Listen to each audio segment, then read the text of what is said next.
E se eu dissesse que antes do Big Bang podia ter nada? Ou pior, podia ter alguma coisa, mas tão mal explicada que até o nada parece mais convincente?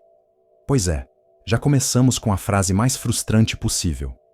É como pedir para o garçom um copo de água e ele trazer um copo vazio, olhando nos seus olhos e dizendo: "Mas veja bem, o vazio já é uma forma de água que ainda não aconteceu." E você fica ali, segurando um copo, pensando se isso é filosofia, física ou só falta de educação. Antes de mais nada, seja bem-vindo a mais uma dessas aulas disfarçadas de vídeo, que não prometem resolver nada, mas ocupam bastante tempo. Se você ainda não dormiu, talvez queira se inscrever, comentar ou até dar um like, só para ter a sensação de que fez algo produtivo antes de adormecer. Ou não. Afinal, clicar num botão é tão fácil quanto deixar para depois, e você provavelmente vai deixar para depois, porque o depois é o único conceito que sobrevive mesmo quando o tempo não existe. Agora, a pergunta que dá título a esse vídeo: o que havia antes do Big Bang? A primeira resposta honesta seria: não sei. A segunda, mais científica, seria: ninguém sabe. E a terceira, que é a que realmente interessa, é: talvez nem faça sentido perguntar. Mas claro, isso não vai nos impedir de passar mais de 1 hora falando sobre isso, porque se não fizesse sentido, metade da filosofia e da física moderna já estaria desempregada. Imagine uma sala de aula daquelas bem antigas, com carteiras de madeira riscadas, ventilador de teto que nunca funciona direito e aquele cheiro de livro mofado misturado com suor adolescente. É exatamente esse o clima da nossa explicação de hoje. Você entra achando que vai aprender algo transformador e sai com a sensação de que só acumulou mais dúvidas. É quase igual à vida, mas em versão didática. Falar do que havia antes do Big Bang é como perguntar o que acontece depois que você zera a calculadora científica digitando 0 dividido por 0. Tecnicamente, a máquina deveria explodir, mas na prática, ela só responde com aquele enigmático erro. O universo, aparentemente, segue a mesma lógica. Perguntamos o que havia antes, e a resposta é um erro. Mas um erro muito caro, com telescópios de bilhões de dólares apontados para o nada, tentando ver o invisível. Você pode estar pensando: mas como assim não dá para falar do antes?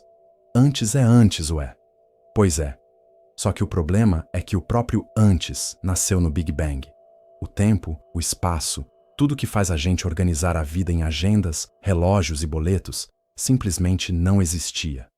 Então, quando alguém pergunta: o que havia antes do Big Bang? É como perguntar o que tinha na sua geladeira, antes de você comprar a geladeira. A resposta pode até ser interessante. Talvez nada, talvez espaço vazio, talvez poeira cósmica. Mas no fundo, a geladeira não existia. E se ela não existia, perguntar o que tinha dentro dela é só insistir no erro. E claro, você já percebeu que essa é uma introdução que poderia ter acabado 5 minutos atrás, mas não acabou, porque o objetivo não é ser rápido, é ser quase interminável. Aliás, isso é um ótimo resumo do universo. Uma expansão interminável que começou de um ponto minúsculo e hoje se estica para todos os lados. Só que diferente do vídeo, o universo não tem a opção de acelerar em 2 vezes. Outra coisa curiosa é que ao tentar imaginar o que havia antes do tempo, a gente se perde em imagens estranhas. Alguns imaginam o nada absoluto, como uma tela preta infinita. Outros pensam em escuridão com estrelas piscando, o que já é engraçado, porque se há estrelas piscando, já não é nada. É sempre esse o problema. Quando você pensa no nada, você automaticamente pensa em alguma coisa que simbolize esse nada. O nada puro, completo, absoluto, é impossível até de imaginar. O máximo que conseguimos é um nada decorado, com alguns enfeites mentais. E se você acha que isso está ficando muito filosófico, espere até a gente entrar na física quântica. Aí sim, tudo que parecia sem sentido vai ganhar gráficos coloridos para continuar sem sentido, só que com prestígio acadêmico. Mas calma, a gente ainda não chegou lá. A verdade é que a humanidade tem uma certa compulsão em imaginar começos. Precisamos de narrativas que expliquem de onde viemos, seja a partir do barro, de uma explosão cósmica ou de uma tartaruga gigante carregando o mundo nas costas. Todas essas explicações têm algo em comum. Elas começam do nada e viram alguma coisa. Porque, afinal, se já houvesse alguma coisa, sempre fica a pergunta: mas e antes dessa coisa? É um vício mental, quase como abrir abas infinitas no navegador sem nunca fechar nenhuma. O universo é o navegador, e o Big Bang foi a primeira aba. Só que a gente fica obcecado em tentar descobrir se havia uma aba oculta, em modo anônimo, rodando antes disso tudo. E aí, voltamos ao ponto inicial. Falar de antes do Big Bang pode ser tão inútil quanto discutir se o número 3 gosta mais de pizza ou de lasanha. Não é uma pergunta que faça sentido dentro das categorias normais de pensamento. Mas justamente por isso ela é tão irresistível. É a pergunta que incomoda, que provoca, que faz a gente olhar para o teto às 3 da manhã e pensar: e se? E convenhamos, se você está vendo esse vídeo, é bem possível que esteja fazendo exatamente isso agora. Então, para começar nossa longa e arrastada jornada, pense no Big Bang como aquela primeira chamada do professor na lista de presença. Antes de chamar o primeiro nome, tecnicamente, a aula ainda não começou. O tempo da sala não existia. Os alunos estavam lá, conversando, rindo, brigando por borracha, mas a aula, o tempo oficial, não havia começado. Quando o professor diz presente, pronto, o tempo escolar passa a existir. O Big Bang foi esse presente cósmico. Mas claro, diferente da escola, não teve intervalo, recreio ou sinal para ir embora. Pelo menos até agora. E já que estamos só na introdução, não espere nenhuma resposta definitiva por enquanto. Aliás, não espere em nenhum momento. A gente vai percorrer várias teorias, hipóteses, maluquices e até contradições, sempre com aquele ar de pode ser, mas também pode não ser. A física é especialista em fazer isso, afirmar algo com muita convicção, para depois dizer, mas calma, não é bem assim. É como corrigir uma prova e escrever em vermelho. Resposta correta, mas incompleta. Então, se até aqui você ainda está acordado, parabéns. Talvez queira se inscrever no canal, deixar um comentário dizendo se acredita no nada, no tudo ou no meio termo. E claro, dar um like só para alimentar o algoritmo. Mas se você já estiver de olhos fechados, não tem problema. A explicação funciona igualmente bem como ruído de fundo. E assim, lentamente, a gente abre a porta para essa questão infinita, que parece ter menos respostas do que perguntas. Afinal, falar do antes do tempo é o mesmo que perguntar o que sobra depois que tudo acaba. Uma dúvida que se estende como o próprio universo, sem pressa de chegar a lugar nenhum. Muito bem, se vamos falar sobre o que havia antes do Big Bang, precisamos pelo menos fingir que entendemos o que foi o Big Bang. É como começar uma redação sem saber o tema. Você pode até enrolar com frases bonitas, mas uma hora o professor percebe. Então, antes de inventar hipóteses mirabolantes sobre o antes, convém pelo menos gastar um bom tempo tentando entender o durante. E já adianto, o Big Bang não foi uma explosão. Sim, eu sei, é frustrante. A expressão Big Bang passa exatamente essa impressão. Fogos de artifício cósmicos, planetas voando como confete e um Deus com isqueiro na mão. Mas na prática, não foi nada disso. O Big Bang foi a expansão repentina do espaço. É como se o próprio palco tivesse crescido de repente, em vez de aparecer um show dentro dele. Só que, claro, grande expansão uniforme do espaço-tempo a partir de uma singularidade quentíssima e densíssima não fica tão bom como título de livro. Aí ficou Big Bang mesmo. Uma piada inventada por um físico que nem acreditava na teoria. É quase como chamar a Revolução Francesa de grande bagunça com cabeças rolando. Funciona melhor. Agora, imagine uma bola de futebol. Não porque ela explica o universo, mas porque eu preciso de uma analogia. Se você encher essa bola com ar, ela vai inflar, certo?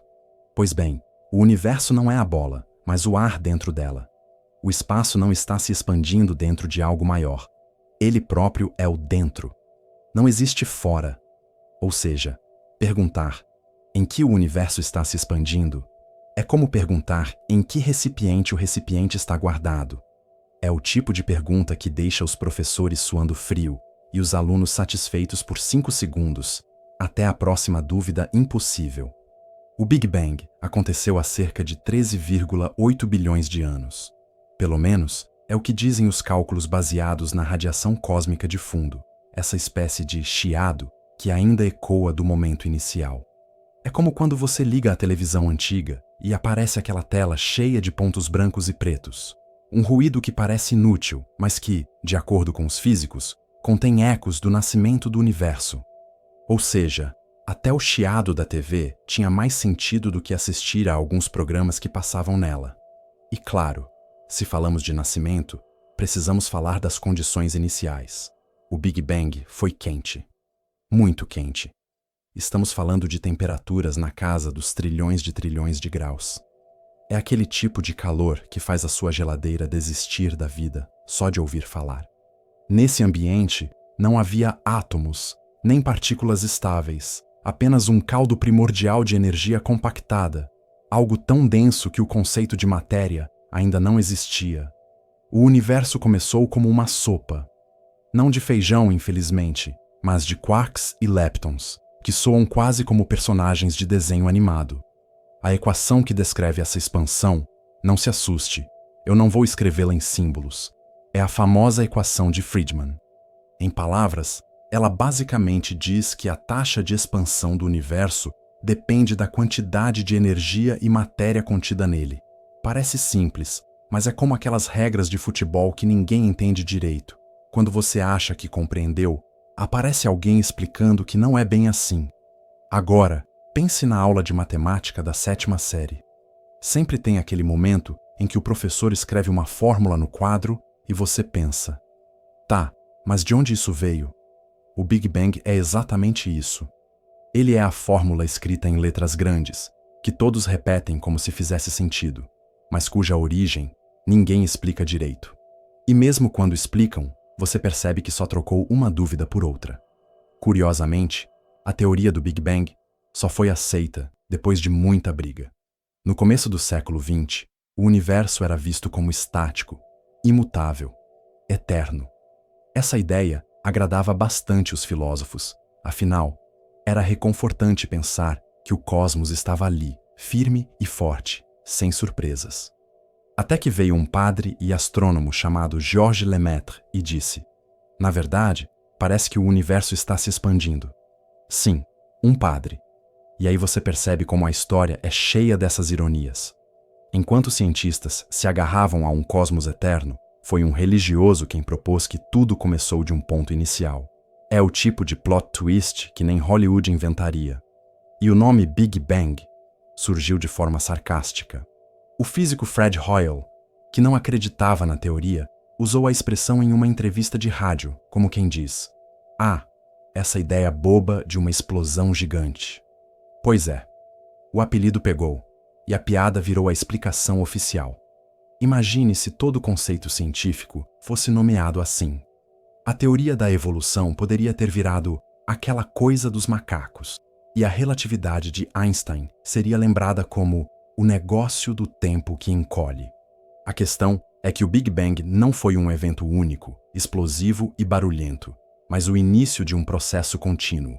Ele ainda está acontecendo. O universo segue se expandindo até hoje, e não só isso, a expansão está acelerando. É como se você começasse a encher uma bexiga, e de repente, a própria bexiga resolvesse inflar sozinha, sem você soprar nada. Cientistas chamam isso de energia escura, mas poderiam muito bem ter chamado de vai saber, porque até agora ninguém sabe o que é, só que existe. E aqui chegamos a um detalhe interessante.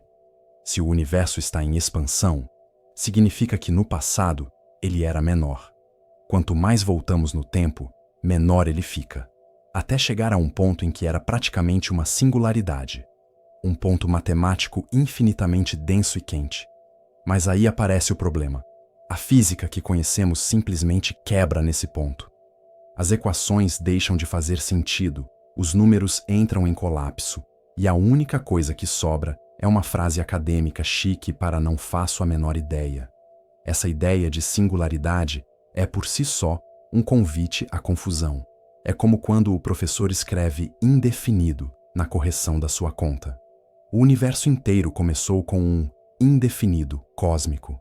E o mais curioso é que, mesmo sendo indefinido, todo o resto surgiu dele. É como se você resolvesse um exercício errado, mas a resposta final batesse com o gabarito. O universo é, talvez, o maior acerto por acaso da história.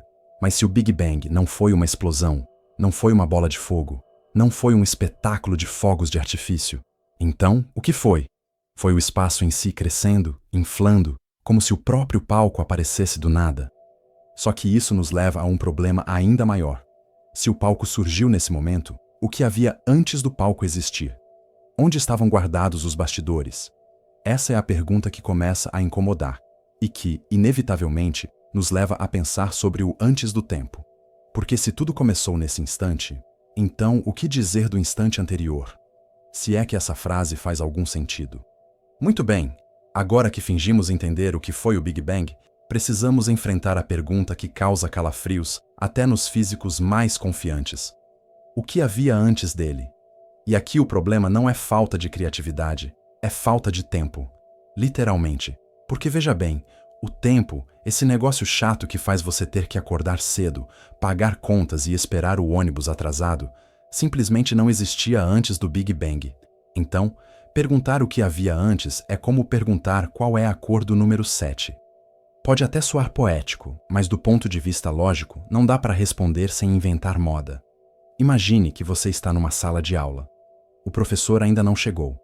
Tecnicamente, a aula não começou. O tempo escolar não existe. Os alunos estão lá sim, mas eles não contam. Estão jogando bolinha de papel, copiando a lição de casa na pressa e brigando por causa de uma régua quebrada.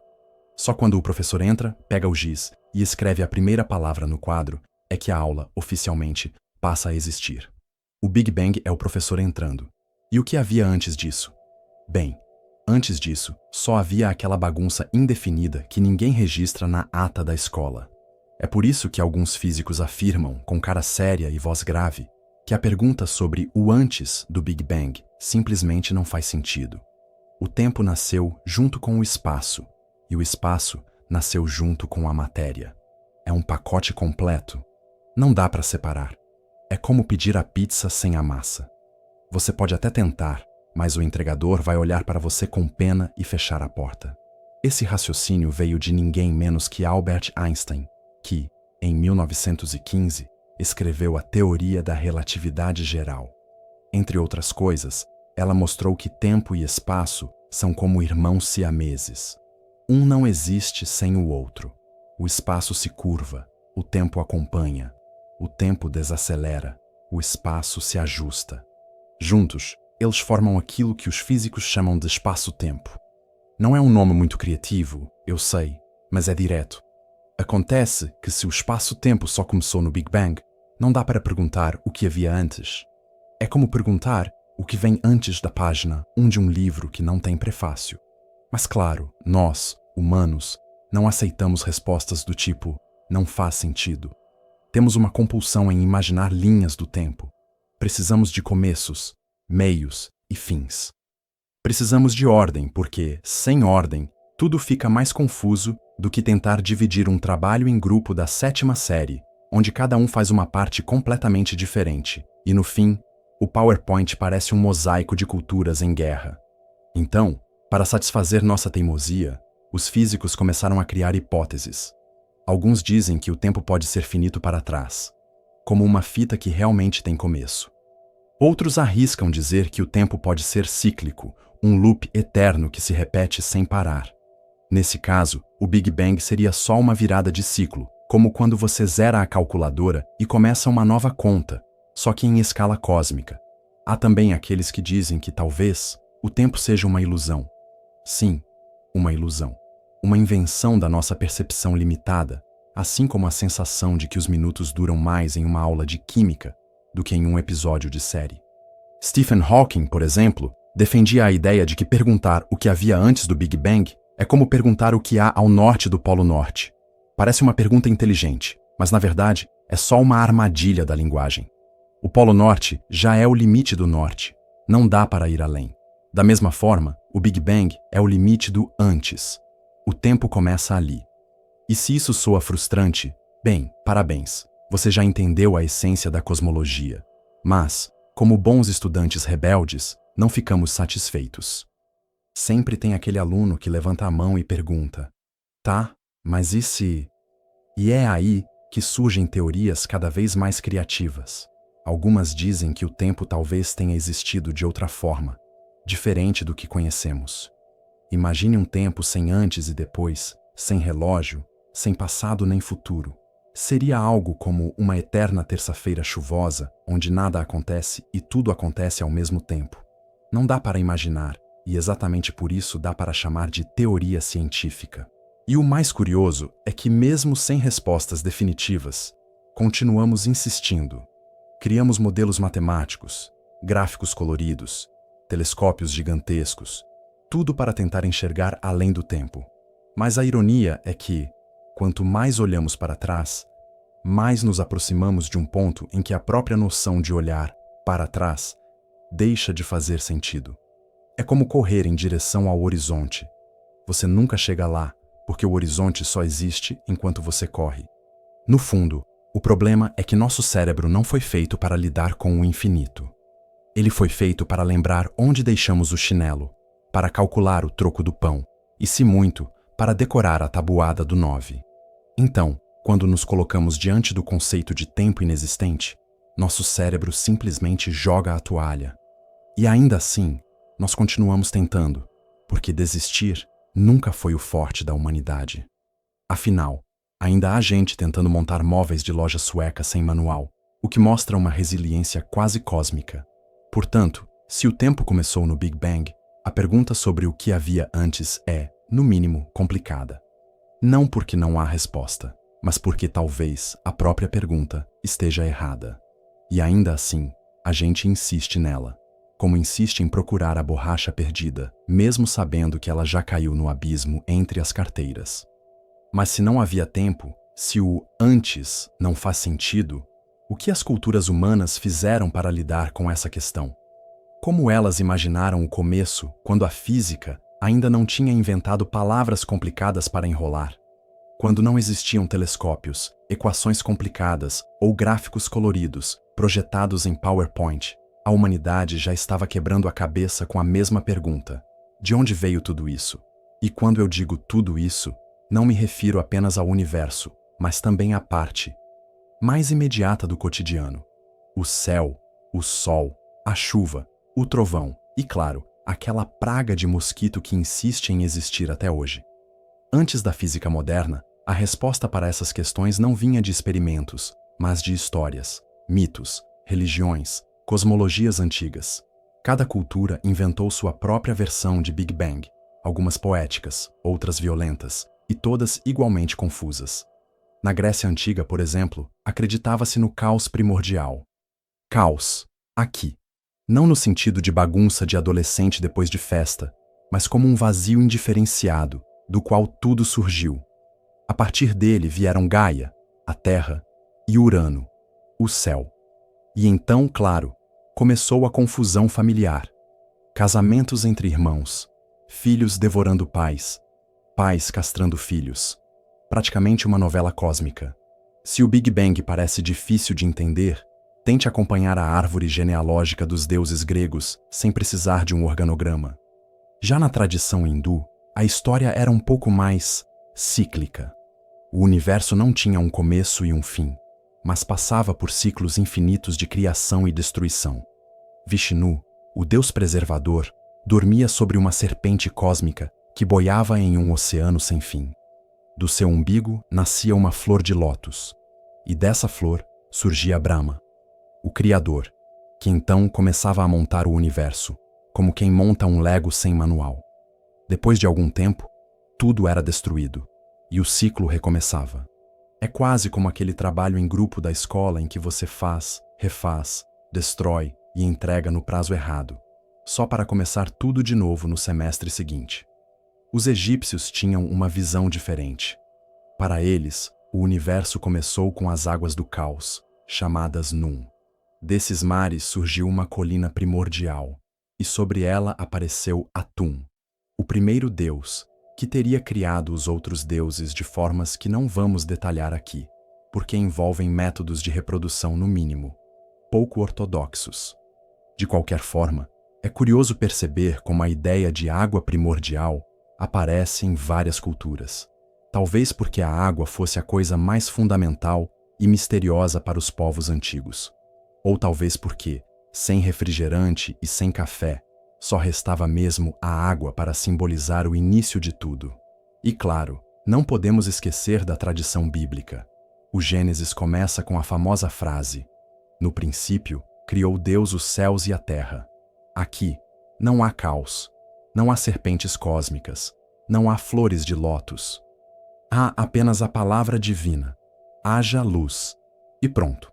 Luz é uma explicação simples, direta, sem gráficos nem fórmulas, e que funciona muito bem como narrativa. Afinal, quando você é onipotente, não precisa de equações diferenciais para justificar nada. Basta falar e pronto. Na tradição nórdica, o início de tudo era o Ginnungagap, um abismo primordial entre o mundo do gelo e o mundo do fogo. Do encontro dessas duas forças surgiu Ymir, um gigante, que depois seria morto e transformado no próprio mundo. Sua carne virou a terra, seu sangue virou o mar, seus ossos viraram montanhas e seu crânio virou o céu. É uma explicação prática, embora um pouco desconfortável se você pensar demais. É como se alguém dissesse que a sua sala de aula foi feita a partir de um aluno que não voltou das férias. O que une todas essas histórias é a tentativa de dar forma ao incompreensível. Quando não se sabia nada sobre radiação cósmica, singularidades ou leis da termodinâmica, era preciso inventar narrativas que satisfizessem a curiosidade.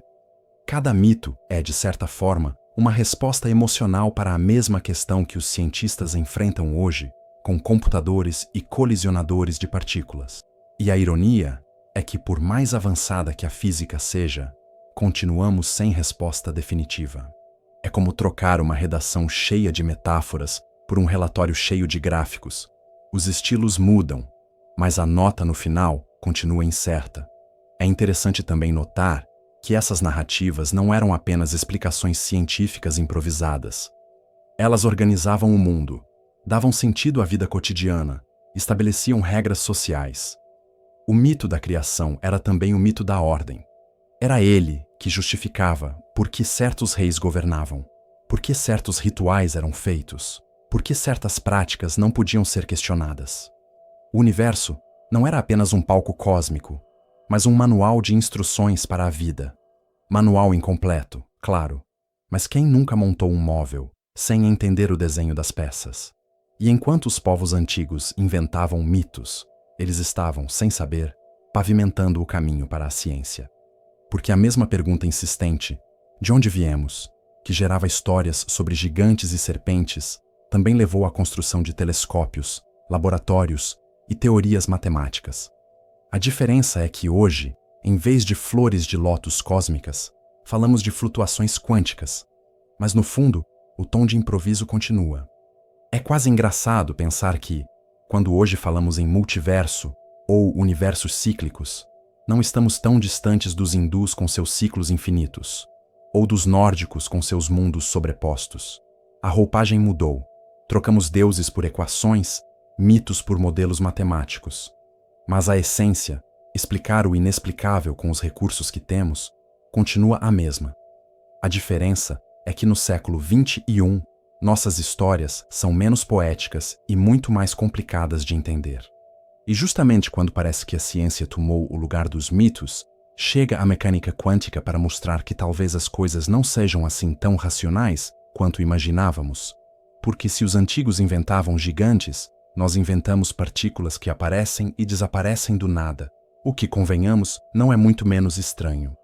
Então talvez a próxima etapa dessa aula interminável seja justamente essa. Como a física quântica entrou na conversa para complicar ainda mais aquilo que já parecia impossível de explicar. Até aqui, falamos de mitos antigos, deuses criadores, gigantes desmontados e flores de lótus cósmicas. Tudo muito criativo, mas em algum momento, a humanidade decidiu trocar poesia por números E foi aí que a física quântica entrou na conversa. E, como acontece em toda boa reunião escolar, a física quântica é aquele aluno que chega atrasado, bagunça a ordem da fila e, de repente, ninguém mais sabe quem está certo. Porque se as histórias míticas eram difíceis de acreditar, as histórias quânticas são ainda piores, mas agora com gráficos e prêmios Nobel. A mecânica quântica começou no início do século XX, quando alguns cientistas perceberam que o comportamento das partículas era mais estranho do que qualquer mito. Elétrons, fótons, quarks, todos eles pareciam ter personalidades próprias, mudando de comportamento dependendo de quem estava olhando. É como aquele colega de classe que é um anjo na frente da professora e um pequeno demônio quando ela vira as costas. O problema é que, nesse caso, os elétrons não estão apenas fingindo, eles realmente mudam o estado. Um dos exemplos clássicos é o experimento da dupla fenda. A versão resumida é: você joga partículas contra uma barreira com duas fendas e espera ver dois riscos na parede atrás. Mas, em vez disso, aparece um padrão de ondas, como se as partículas tivessem passado pelas duas fendas ao mesmo tempo. É como se um aluno tivesse conseguido responder duas questões contraditórias na prova e, ainda assim, acertado as duas. A situação é tão absurda que até Einstein se recusava a aceitar completamente. Ele chegou a dizer a famosa frase: "Deus não joga dados com o universo." Ao que Niels Bohr respondeu: "Einstein, pare de dizer a Deus o que ele deve fazer." É sempre reconfortante perceber que até os gênios tinham brigas dignas de sala dos professores. Agora, o que isso tem a ver com o Big Bang? Pois bem, a física quântica é a única linguagem que parece dar alguma pista sobre o que poderia ter acontecido em escalas tão pequenas quanto as do início do universo. Porque no começo não havia galáxias, planetas ou até mesmo átomos. Havia apenas partículas em estados confusos, surgindo e desaparecendo como se estivessem testando qual versão de si mesmas preferiam ser. E nesse caldeirão de incertezas, pode ter acontecido a primeira faísca que deu origem ao espaço-tempo. Alguns cientistas sugerem que o universo inteiro pode ter surgido de uma flutuação quântica. Em outras palavras, o nada absoluto, se é que isso existe, teria produzido algo por acidente. É como quando você abre a mochila achando que não tem nada e descobre um chiclete velho grudado no fundo. Tecnicamente não é nada. O nada quântico é assim, cheio de pequenas surpresas desagradáveis. A matemática descreve esse processo com fórmulas complicadas, mas a ideia é simples. No vácuo, partículas virtuais aparecem e desaparecem constantemente. Normalmente elas somem rápido demais para fazer qualquer diferença. Mas, talvez, uma dessas flutuações tenha dado errado. Ou certo, dependendo do ponto de vista. E dessa anomalia nasceu o universo. Ou seja, toda a realidade pode ser o resultado de uma espécie de erro estatístico, um bug cósmico que não foi corrigido. É o tipo de resposta que não deixa ninguém satisfeito, mas que parece elegante o suficiente para virar artigo científico. E não é só isso. A física quântica também trouxe a ideia de incerteza. Werner Heisenberg, não o da série de TV, mas o físico alemão, demonstrou que não podemos conhecer ao mesmo tempo a posição e a velocidade de uma partícula com precisão infinita. Isso significa que a base do universo é, essencialmente, incerta. Então, quando alguém pergunta o que havia antes do Big Bang, talvez a resposta correta seja: havia uma incerteza. Um grande talvez. O universo começou como aquela resposta que você escreve na prova sem ter certeza, e de alguma forma, o professor resolve dar meio ponto. O curioso é que essa mistura de incerteza e flutuações quânticas não é menos absurda do que os mitos antigos. É apenas uma versão mais fria e matemática. Os hindus falavam em ciclos infinitos de criação e destruição. Os físicos falam em oscilações de campos quânticos. Os gregos falavam de deuses brigando no Olimpo. Os cientistas falam de partículas brigando no acelerador. No fundo, a semelhança é maior do que parece. É como trocar uma novela cheia de drama por uma planilha cheia de fórmulas. O enredo é tão complicado quanto, só muda o figurino. E claro, Como toda boa explicação científica, essa também vem com problemas. O primeiro deles é que ninguém sabe exatamente como ligar as leis da mecânica quântica com as leis da gravidade descritas por Einstein. É como tentar juntar dois trabalhos de grupo feitos em estilos completamente diferentes. Um em Comic Sans, com emojis, e outro em Times New Roman, com citações da ABNT. Cada um faz sentido sozinho, mas juntos formam um caos. Essa incompatibilidade é chamada de problema da gravidade quântica, e enquanto não for resolvido, qualquer explicação sobre o antes do Big Bang continua sendo apenas especulação bem embalada. E, no entanto, seguimos tentando.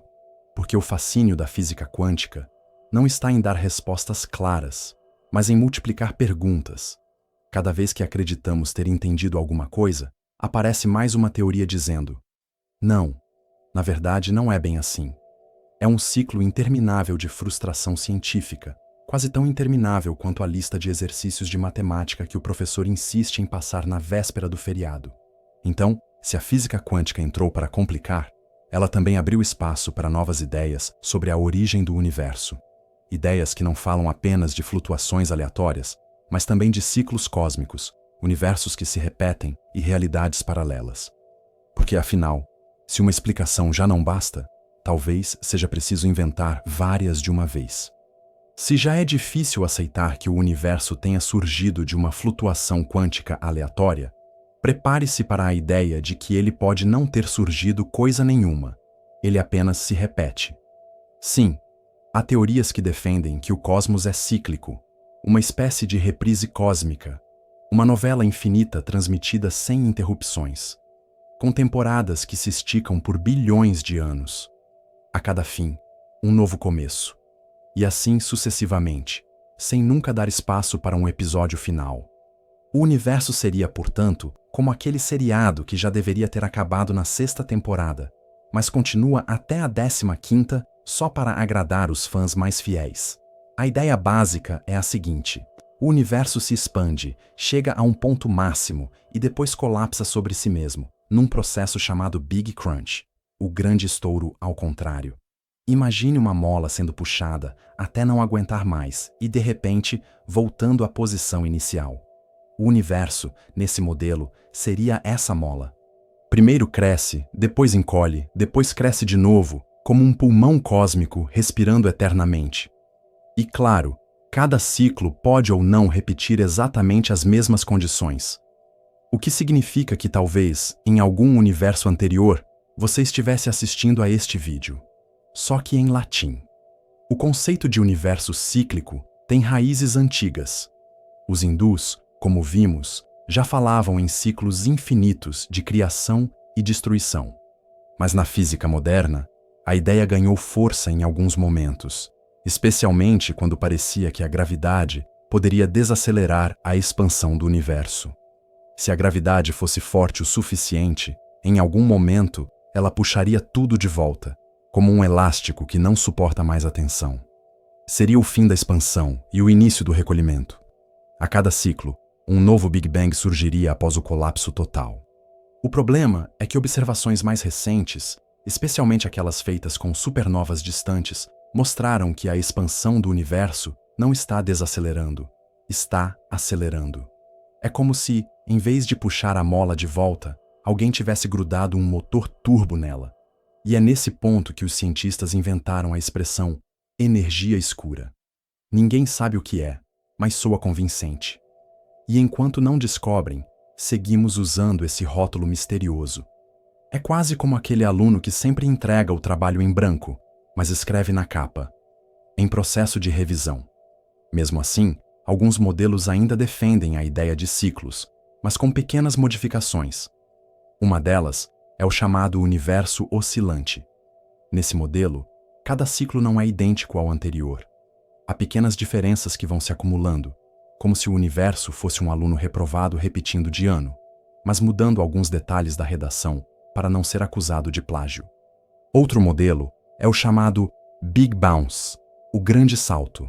A ideia é que, em vez de um colapso total, o universo atinge um ponto mínimo de contração e, em seguida, volta a se expandir.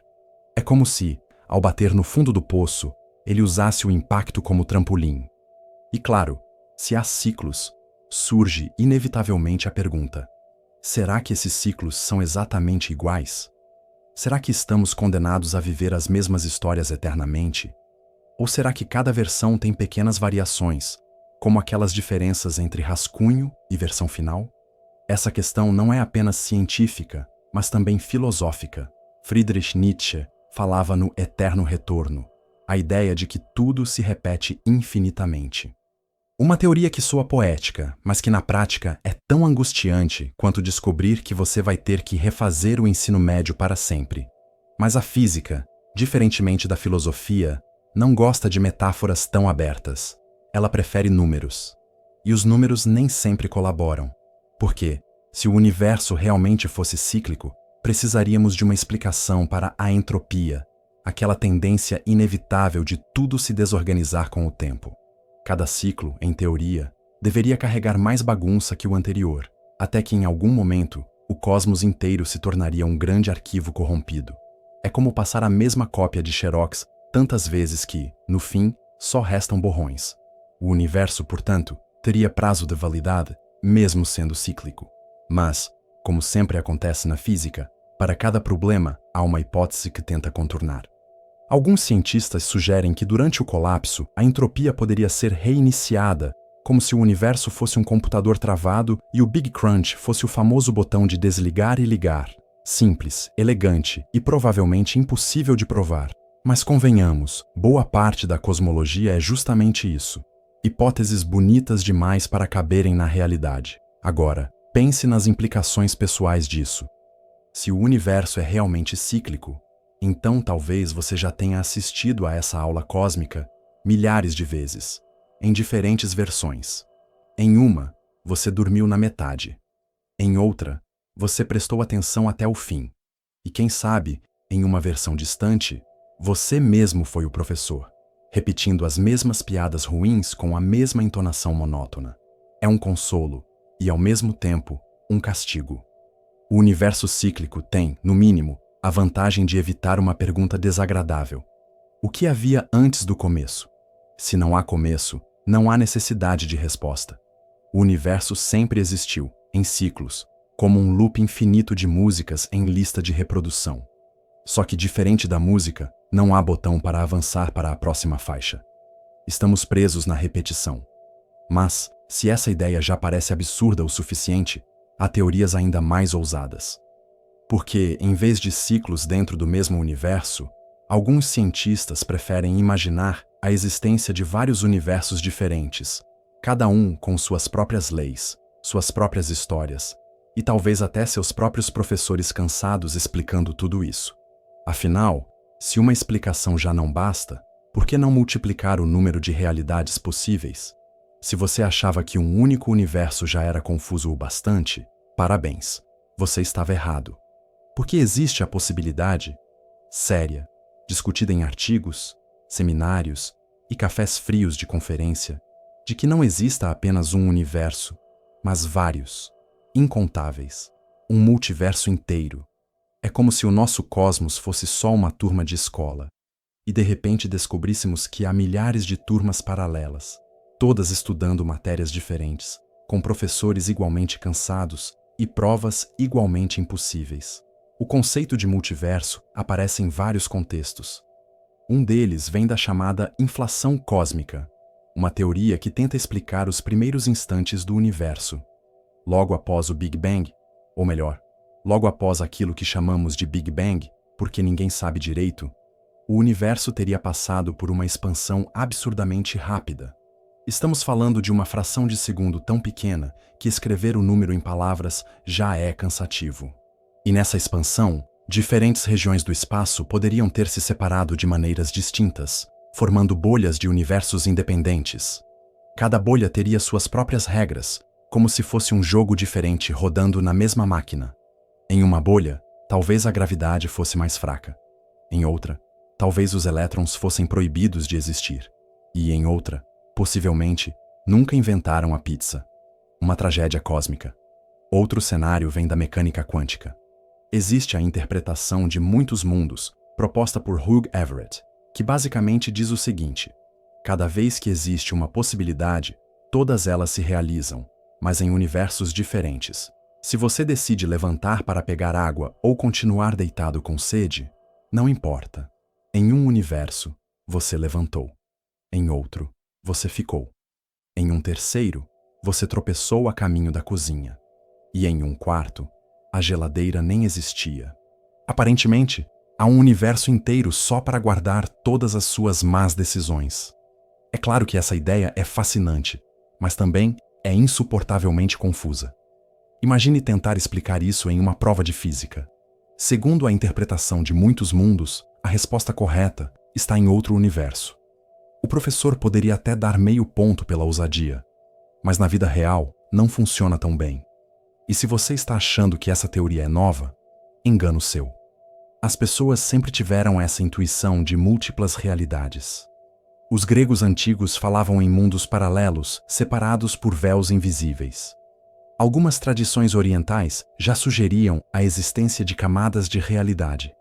A diferença é que, hoje, em vez de véus invisíveis, usamos equações diferenciais e gráficos de probabilidade. Trocaram-se as metáforas, mas a sensação continua a mesma. Uma mistura de maravilha e dor de cabeça. O multiverso também levanta perguntas inconvenientes. Por exemplo, se existem infinitos universos, então tudo o que é possível acontece em algum deles. Isso significa que há um universo em que você é presidente, outro em que você nunca nasceu, outro em que você ainda está na 7ª série, repetindo o mesmo trabalho em grupo pela milésima vez. O multiverso é, essencialmente, uma fábrica de déjà-vus e arrependimentos. E claro, como toda boa hipótese cosmológica, ela vem acompanhada de um problema técnico. Não há como testar. Pelo menos não com a tecnologia atual. O multiverso é, por definição, inacessível. Não dá para atravessar de uma bolha para outra, nem enviar uma sonda para o universo vizinho e pedir um relatório. É como tentar pedir emprestado o apagador da sala ao lado quando o corredor não existe. Mesmo assim, a ideia persiste. Alguns cientistas dizem que o multiverso explica por que as constantes físicas parecem tão bem ajustadas para a vida. É o chamado princípio antrópico. Se existem infinitos universos com infinitas combinações de regras, não é surpresa que, em pelo menos um deles, este aqui, a vida seja possível. É como jogar na loteria. A probabilidade de ganhar é mínima, mas se há infinitos bilhetes sendo emitidos, alguém inevitavelmente acerta. Nesse caso, o universo vencedor somos nós. O prêmio, no entanto, é ter que assistir a vídeos de 2 horas sobre a origem do cosmos. O multiverso também mexe com a nossa noção de singularidade. Até agora, podíamos pensar que o universo era único, especial, o palco exclusivo de toda a existência. Mas, com essa ideia, descobrimos que talvez sejamos só um episódio qualquer em uma série infinita. O que tira um pouco da nossa vaidade, mas também dá certo conforto. Se errarmos feio aqui, pelo menos em outro universo, as coisas podem ter dado certo. E como sempre, há quem não goste dessa hipótese. Alguns físicos a criticam por ser impossível de verificar. Dizem que não é ciência, mas filosofia disfarçada, e talvez tenham razão. Mas a cosmologia, desde sempre, se equilibra entre a física e a filosofia, como um aluno que não decide se vai cursar exatas ou humanas, e acaba se inscrevendo nas duas só para sofrer em dobro. O curioso é que quanto mais pensamos no multiverso, mais ele começa a se parecer com os velhos mitos. Antes falávamos de deuses criando mundos paralelos. Agora falamos de campos inflacionários criando bolhas de espaço-tempo. Antes eram véus mágicos. Agora são dimensões extras enroladas em equações. A roupagem mudou, mas a estranheza permaneceu. E justamente por isso, o próximo passo é inevitável. Já que falamos de muitos mundos, precisamos falar do oposto. Precisamos falar do nada. Não o nada de mito, nem o nada de metáfora, mas o nada científico, filosófico e, claro, decepcionante. Porque, no fundo, o nada nunca é nada de verdade. Falar do nada é sempre um exercício de frustração. Porque, no fundo, quando você pensa em nada, você já está pensando em alguma coisa. Se eu peço para você imaginar o nada, provavelmente vem à mente uma tela preta, um vazio escuro, um silêncio profundo. Mas veja, isso já é alguma coisa. Preto é uma cor, silêncio é uma sensação, vazio é um espaço. O nada verdadeiro, absoluto, completo, é impossível até de conceber. É como tentar imaginar uma sala de aula sem alunos, sem professor, sem carteiras, sem quadro, sem ar, sem espaço. Se não há nada, então nem a própria sala existe. E, no entanto, você ainda está imaginando a sala. É um fracasso inevitável. Na filosofia antiga, o nada sempre foi uma pedra no sapato. Parmênides, um pensador grego que não tinha a menor paciência para enrolação, já dizia: o nada não existe. Para ele, só o ser existe, e o não ser não pode ser pensado. Parece uma daquelas respostas irritantes de prova em que você percebe que a questão foi mal formulada. E aí chega Aristóteles e complica um pouco mais, dizendo que a natureza abomina o vácuo, ou seja, nem mesmo o vazio seria permitido. O universo, segundo ele, sempre daria um jeito de preencher os espaços. É como aquela gaveta da cozinha. Por mais que você arrume, ela volta a ficar cheia de objetos inúteis. O vácuo é a gaveta arrumada. A realidade é a gaveta bagunçada. Na Idade Média, o nada ganhou conotações teológicas. Para os cristãos, por exemplo, Deus criou o mundo ex nihilo, ou seja, a partir do nada. Só que esse nada não era bem o nada absoluto. Era mais um jeito elegante de dizer que não havia matéria pré-existente. Mas, mesmo aí, ainda havia Deus, ainda havia vontade, ainda havia poder criador. Portanto, de novo, não era um nada puro. Era um nada supervisionado. A física moderna também não escapa desse problema. Quando os cientistas falam em vácuo, eles não estão falando em nada.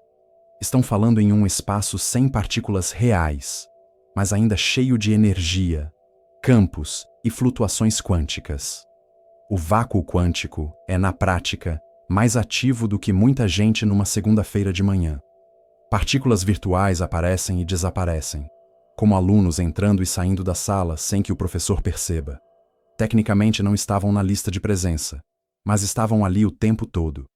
Então, quando alguém pergunta: o universo surgiu do nada? A resposta é sempre decepcionante, porque o nada da física não é nada de verdade. É um nada com rodapé, um nada com fios soltos, um nada com energia escondida.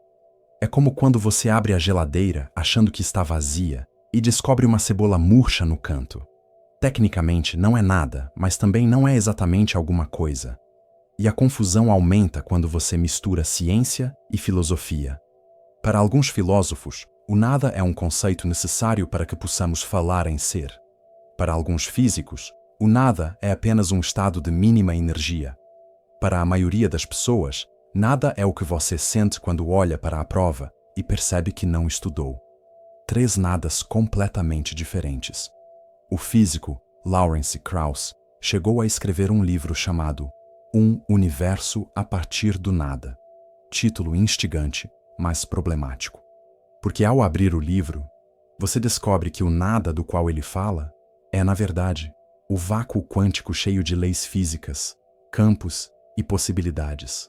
Ou seja, não é um nada absoluto. É mais como começar uma receita dizendo: pegue nada, e depois revelar que esse nada já incluía farinha, ovos, leite e um forno aquecido a 180 graus. E não podemos esquecer da dimensão psicológica do nada. Sartre, o filósofo existencialista, dizia que o nada é parte fundamental da consciência humana. É o que sentimos ao perceber a ausência de algo. Por exemplo, quando você procura a borracha na mochila e ela não está lá. O nada, nesse caso, é a falta da borracha.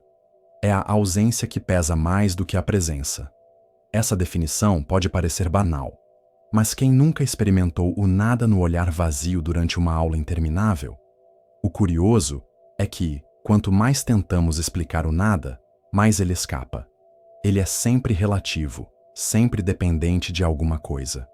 Mesmo quando falamos em antes do Big Bang, dizer que havia nada não resolve, porque se não havia espaço, nem tempo, nem leis, Então o nada não é algo que possamos sequer nomear. E se nomeamos, já não é nada. É como tentar descrever o gosto da ausência de gosto. O nada, no fundo, é a maior pegadinha semântica da história do pensamento humano. E, no entanto, não conseguimos deixar de falar dele. Talvez porque o nada seja a moldura do ser. Você só percebe o desenho porque há espaço em branco ao redor. Você só percebe a música porque existe silêncio entre as notas. Você só percebe o sentido porque existe o absurdo. O nada está sempre lá. Como aquele colega que nunca faz nada no trabalho em grupo, mas sem ele a equipe não estaria completa. Mas, se o nada nunca é realmente nada, e se o universo pode ter surgido de algo que chamamos de nada, mas que não era nada, então talvez o próximo passo seja pensar nesse nada como palco de pequenas anomalias. Flutuações quânticas que surgem do suposto vazio. Brechas estatísticas que permitem que do quase nada apareça quase tudo. Agora que já estabelecemos que o nada nunca é realmente nada, chegamos a uma das ideias mais perturbadoras e, de certa forma, mais engraçadas da física moderna, as flutuações quânticas. Porque, aparentemente, o universo inteiro pode ter surgido de um acidente estatístico, um erro cósmico, uma falha no sistema, algo comparável a quando você aperta a tecla errada e, de repente, o computador abre 50 abas de anúncios. Só que, nesse caso, o anúncio foi o próprio espaço-tempo. A mecânica quântica nos diz que mesmo o vácuo, esse nada cheio de coisa que já vimos, não é estático. Ele pulsa, borbulha, treme. Partículas virtuais aparecem e desaparecem o tempo todo, como se o universo fosse um recreio eterno em que alunos entram e saem da sala sem pedir permissão. Normalmente, essas partículas surgem em pares, uma positiva, outra negativa. Elas aparecem, se olham, se cancelam e desaparecem de novo. É como um namoro adolescente, intenso, breve e sem grandes consequências. Mas, de vez em quando, algo dá errado. Uma dessas flutuações não se cancela como deveria. Fica por ali, persiste. E, segundo alguns físicos, talvez tenha sido exatamente isso que aconteceu há 13,8 bilhões de anos. Uma flutuação quântica que não teve a decência de desaparecer a tempo e acabou dando origem a tudo. Em outras palavras, o universo é a exceção que virou regra. É como se a única vez que você colou na prova tivesse dado certo e a escola inteira fosse reconstruída a partir desse momento glorioso. Esse raciocínio parece absurdo, mas as equações dão suporte a ele. Se você pegar a famosa equação da incerteza de Heisenberg, que, em palavras, diz que nunca podemos saber ao mesmo tempo e com precisão absoluta a posição e a velocidade de uma partícula, percebe que há uma espécie de instabilidade inevitável no nível quântico. Nada pode ficar completamente quieto. O próprio nada está condenado a se agitar. Então, se você esperar o suficiente, algo sempre vai acontecer. Não por vontade, não por destino, mas por pura estatística. O curioso é que essa ideia torna o universo inteiro um grande acidente matemático. Uma anomalia que se sustentou tempo demais. Um erro que ganhou consistência. É como aquela equação que você resolve de forma errada, mas que, milagrosamente, dá o resultado certo. O professor olha, suspira e dá meio ponto. Pois bem, nós somos o meio ponto cósmico. Claro que nem todos os cientistas gostam dessa explicação. Alguns acham elegante, outros acham preguiçosa. Porque dizer que o universo veio de uma flutuação é como dizer que sua redação surgiu porque o vento juntou letras soltas. Tecnicamente possível, mas incrivelmente improvável. Ainda assim, quando se fala de escalas infinitas e tempos absurdos, até o improvável pode se tornar inevitável. Dado tempo suficiente, até aquele seu colega de grupo pode, eventualmente, entregar a parte dele. E aqui entra outro detalhe delicioso. Se flutuações quânticas podem gerar universos, então pode haver infinitos universos surgindo e desaparecendo o tempo todo. O nosso seria apenas um deles, talvez o único que durou mais que uma fração de segundo. Os outros nasceriam e morreriam rápido demais para deixar qualquer rastro. Em termos escolares, é como trabalhos que nunca foram entregues. O professor sabe que existiram, mas não tem prova, então finge que não aconteceram. Mas, mesmo supondo que o nosso universo seja um desses acidentes bem-sucedidos, isso não resolve tudo. Porque aí surge a pergunta incômoda: de onde vieram as leis quânticas que permitem essas flutuações? Se havia nada, por que esse nada seguia regras? É como abrir um jogo de tabuleiro e descobrir que as peças já vêm posicionadas, mesmo antes de você começar a jogar. Quem colocou as regras ali? E se não foi ninguém, por que elas existem? Alguns físicos respondem que as leis da física não precisam de origem. Elas são simplesmente o modo como a realidade é. Outros dizem que talvez existam leis ainda mais fundamentais que não conhecemos. E outros, mais ousados, sugerem que as leis possam variar de universo para universo, como se cada turma tivesse seu próprio manual escolar. Em uma sala, vale copiar. Em outra, não. Em uma realidade, elétrons existem, em outra não. O multiverso seria, então, uma escola gigantesca cheia de professores inventando regras diferentes. O problema é que quanto mais pensamos nisso, mais percebemos que estamos apenas empurrando a questão para outro nível. Se o universo veio de uma flutuação, de onde veio a possibilidade de flutuações? Se o nada não era nada, mas sim um palco agitado de partículas virtuais, de onde veio o palco? É como desmontar uma boneca russa. Sempre há outra dentro, menor, mas igualmente irritante. E por mais fascinante que seja essa hipótese, ela também nos coloca diante de uma conclusão desconfortável. Talvez não exista um porquê. Talvez o universo não tenha uma razão para existir. Talvez ele seja apenas uma das muitas consequências inevitáveis da matemática quântica, o que, convenhamos, é menos poético do que acreditar em um Deus soprando vida no barro, mas tem sua beleza, a beleza do acaso, da improbabilidade que se tornou inevitável. No entanto, mesmo admitindo essa possibilidade, chegamos a um limite, porque, por mais que as flutuações expliquem como algo pode surgir do quase nada, elas não explicam por que temos as regras que temos. E é nesse ponto que a ciência encontra sua muralha, um limite que nem telescópios, nem aceleradores de partículas, nem fórmulas infinitas conseguem atravessar. O que nos leva, inevitavelmente, a perguntar: até onde a ciência pode ir antes de ter que levantar as mãos e admitir que não sabe? Chega uma hora em que até a ciência, com toda a sua confiança de quadro cheio de fórmulas, precisa respirar fundo, ajeitar os óculos e admitir: daqui não dá para passar. O Big Bang, as flutuações quânticas, os universos paralelos, tudo isso é bonito no papel, mas tem um limite. E o limite é esse ponto irritante em que as equações começam a cuspir infinitos para todo lado, como se o professor tivesse desistido e escrito, etc., no fim da conta. O limite da ciência é parecido com aquele momento em que um aluno insiste em perguntar: mas, professor, e o que veio antes de tudo isso? E o professor, já sem paciência, responde: antes do tudo não havia nada, e esse nada não cabe na prova. É um limite pedagógico, mas também é um limite cósmico, porque afinal, a física consegue descrever o universo até trilhões de segundos após o Big Bang. Mas quando tentamos chegar ao instante zero, a matemática colapsa. As fórmulas deixam de conversar entre si. Relatividade e mecânica quântica começam a brigar como colegas de grupo, dividindo o mesmo parágrafo.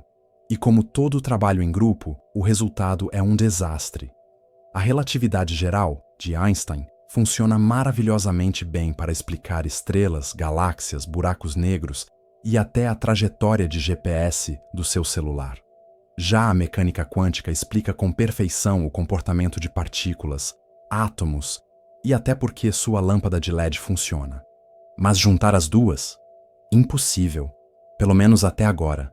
É como tentar misturar água e óleo, ou pior, matemática pura e redação criativa. Não importa quanto você mexa, sempre fica uma parte boiando. Esse problema é conhecido como a busca pela teoria quântica da gravidade, uma teoria que deveria unificar as duas rainhas da física moderna em um único trono. Só que, por enquanto, ninguém encontrou a fórmula mágica. Há candidatos, claro. A teoria das cordas, por exemplo, que diz que todas as partículas são, na verdade, minúsculas cordas vibrando em dimensões extras. bonito, poético, mas também completamente impossível de verificar no laboratório. A outra concorrente é a gravidade quântica em loop, que tenta quantizar o espaço-tempo como se fosse feito de pequenos blocos. Mas, de novo, até agora, é tudo hipótese, sem prova concreta. E aqui percebemos um detalhe cruel. Talvez o limite da ciência não esteja apenas nas ferramentas, mas na própria condição humana. Nossos cérebros são adaptações evolutivas para caçar, correr, lembrar onde deixamos a fruta e, eventualmente, reclamar da vida. Não foram feitos para lidar com singularidades infinitamente densas ou equações de 10 dimensões. É como dar uma apostila de cálculo avançado para uma galinha. Ela pode até ciscar em cima, mas dificilmente vai resolver a integral. Claro, sempre temos a esperança de que a tecnologia resolva isso. Telescópios mais potentes, aceleradores maiores, computadores quânticos. Mas até que ponto conseguimos ampliar os instrumentos sem esbarrar em barreiras fundamentais? Há quem diga que o limite está próximo, que o universo simplesmente não nos permite observar mais do que já observamos. Como se fosse um jogo com paredes invisíveis. Você tenta andar além do mapa, mas o personagem trava. E, se a ciência tem limites, o que acontece com as perguntas que ficam de fora? É simples, elas migram para a filosofia. Ou, pior ainda, para a imaginação coletiva. A história da humanidade está cheia de exemplos disso. Antes de descobrir a eletricidade, as pessoas achavam que o raio era a arma dos deuses. Antes de entender a peste, achávamos que era castigo divino.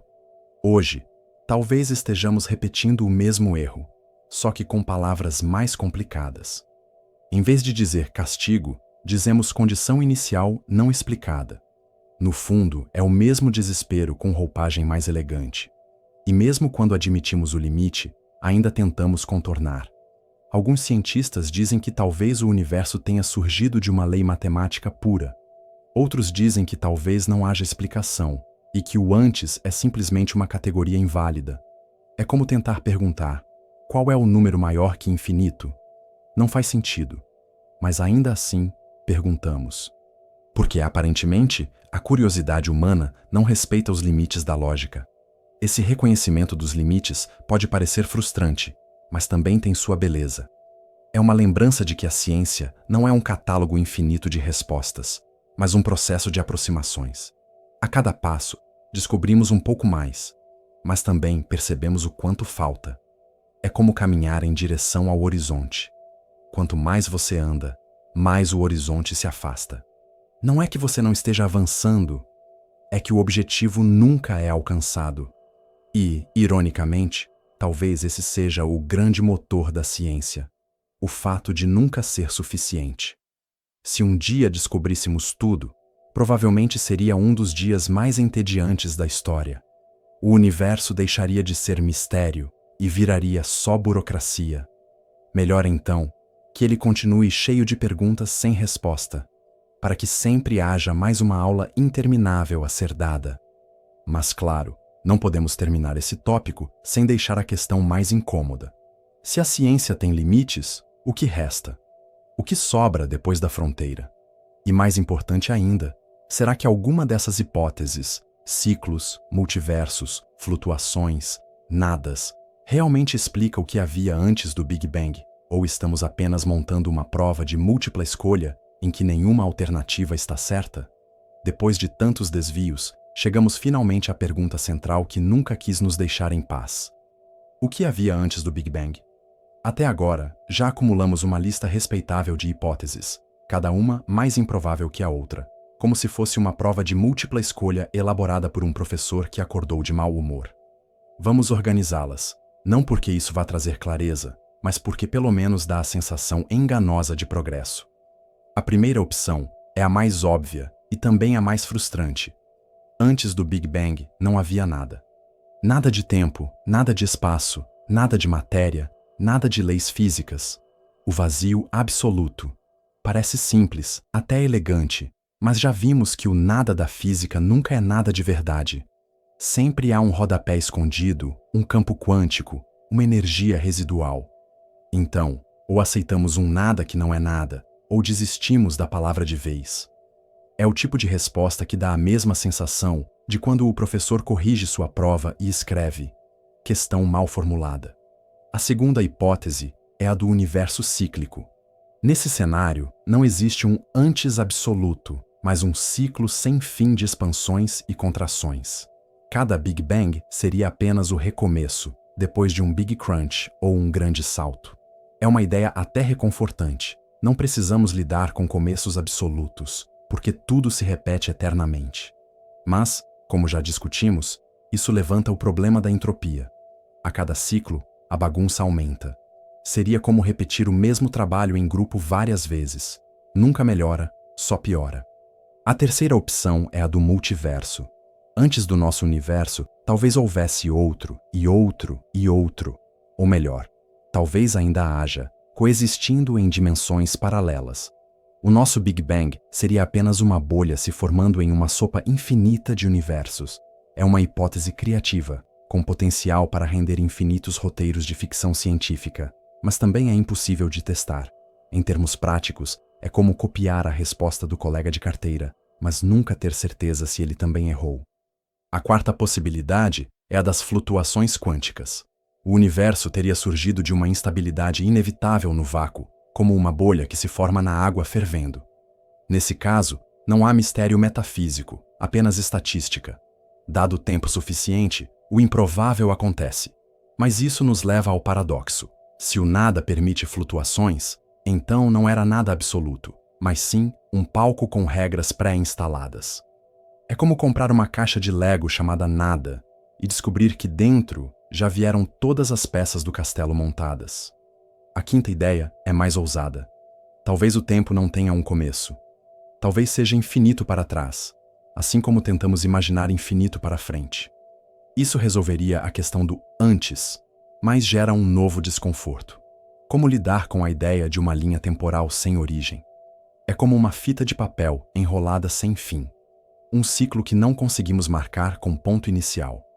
E, convenhamos, nossa mente acostumada a relógios, calendários e prazos de entrega simplesmente não tolera essa noção. A sexta hipótese é mais filosófica. Talvez perguntar o que havia antes do Big Bang seja um erro de categoria. A pergunta simplesmente não faz sentido. Como perguntar qual é o sabor do triângulo ou onde fica a borda do universo? Nossa linguagem cria a ilusão de que a questão é válida, mas no fundo, ela é apenas um mal-entendido semântico. O problema é que reconhecer isso não nos impede de continuar perguntando. É como quando alguém diz, não pense em um elefante cor-de-rosa. Imediatamente, você já está pensando.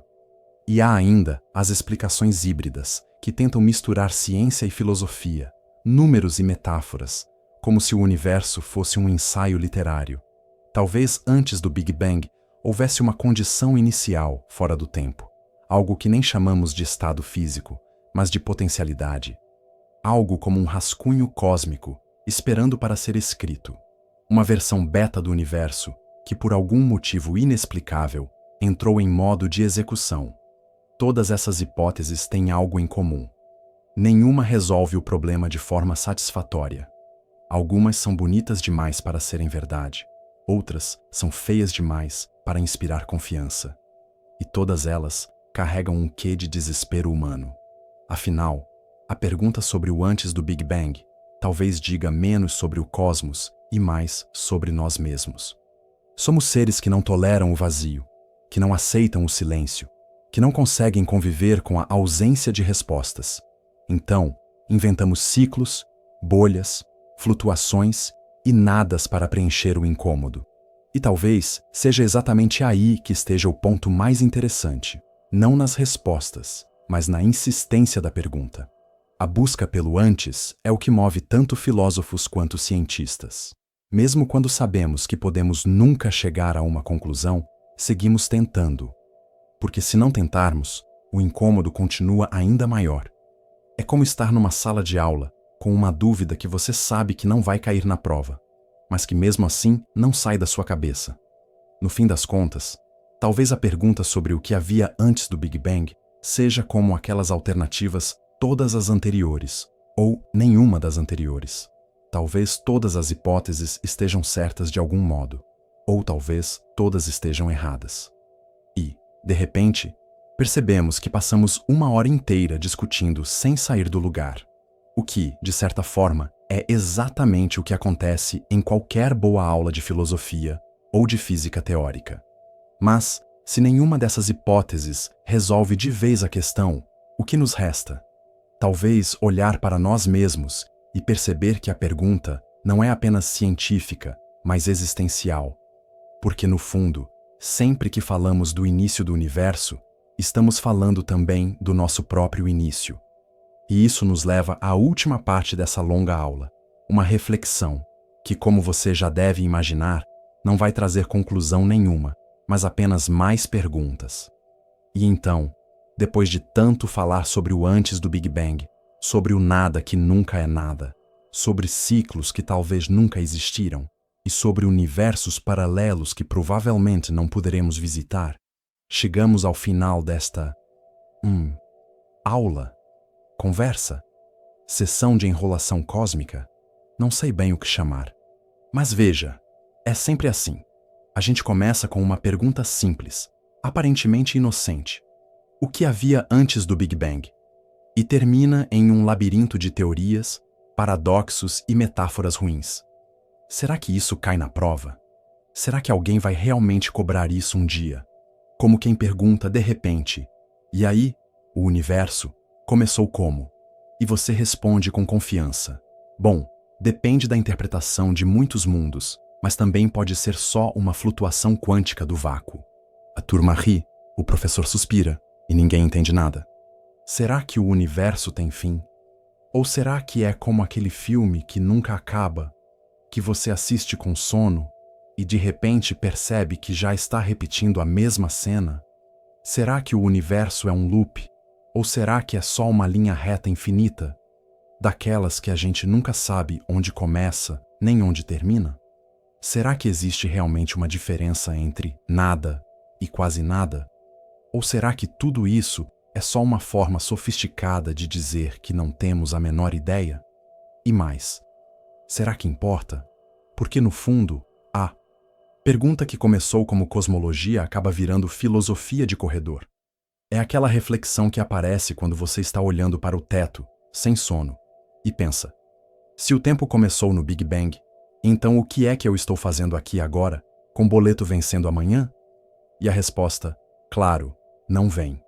Nem vai vir. No final, a sensação é essa. Quanto mais tentamos concluir, mais percebemos que não há conclusão. Talvez o universo não precise de começo, nem de fim, nem de explicação. Talvez tudo isso seja só um grande ruído de fundo, e nós somos as antenas tentando decodificar um sinal que nunca foi feito para ser entendido. É como ouvir uma música ao contrário e procurar mensagens secretas. Divertido, intrigante, mas provavelmente inútil. Então, se você ainda está aí, firme, ouvindo, acompanhando cada detalhe dessa epopeia entediante científica, parabéns. Você resistiu mais do que muitos alunos em uma sexta-feira à tarde. Mas sério, vai dormir. Ou veja outro vídeo, tanto faz.